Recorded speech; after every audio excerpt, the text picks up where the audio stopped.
community groups, it's so good to know that you're able to meet today. As you know, we are 7 weeks into our Questions from God series. And today, our question from God comes from John chapter 11, out of verses 17 through 44. Now, I won't read all of that for you. We'll read a little bit in a little while, but I'll kind of wrap up some of what Pastor Chris was able to say this week. And he said, really, this is a great story about a comeback. Now, many of us know and are familiar with the story of Lazarus. And what we see happen with Lazarus here is Lazarus dies.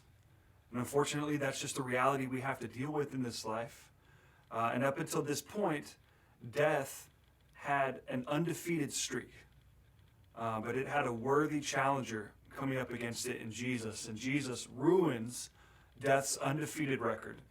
And Jesus had a comeback story for Lazarus, and that's really the whole bulk of what we're talking about. There's nothing that can stop Jesus from making something new out of Lazarus' life. And the truth that we can take hold of, just right here with me and right there with you, is that Jesus has a comeback story in mind for us too.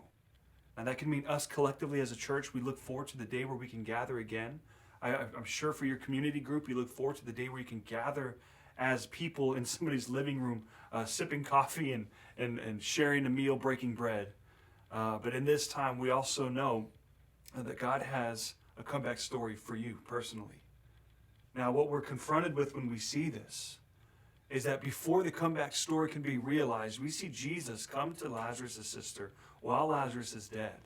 And he says something really profound for us that I want us to wrestle with, and this is where our question comes from.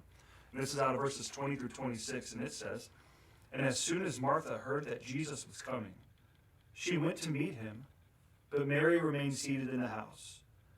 Then Martha said to Jesus, 'Lord, if you had been here, my brother wouldn't have died. Yet even now I know that whatever you ask from God, God will give you.' And Jesus says, 'Your brother will rise again.' And Martha said to him, 'I know that he will rise again in the resurrection of the last day.' And Jesus said to her, 'I am the resurrection and the life. The one who believes in me, even if he dies, will live. Everyone who lives and believes in me will never die.' Do you believe this?" And that's our question. Do you believe this? I want to break apart a little bit about what Martha had to say. She comes to Jesus almost in this sort of split mindset. She comes at him and says, "Jesus, if you had been here, things would be different." But on the other hand, she answers in this really good Jewish way when she says, "But I know that anything you ask of the Father, he'll give to you." Now, this kind of double-mindedness that I think a lot of us operate with, where we know that things maybe aren't ideal, but we trust that God is able to do something with it. And so when Jesus comes into this passage, or he comes into Martha's presence, and he answers these questions, I love that he turns it around on her and says, "Do you believe this?" And his question for her is a question for us, and it's like a rock that's in our shoe. It's the kind of rock, it could be a small pebble, but it interrupts the pace of our lives. It interrupts the normal rhythm of our walk. And if you don't do anything about that little rock in your shoe, your feet will get torn up and your pace will change. You have to do something about it if you want your pace to get back into order.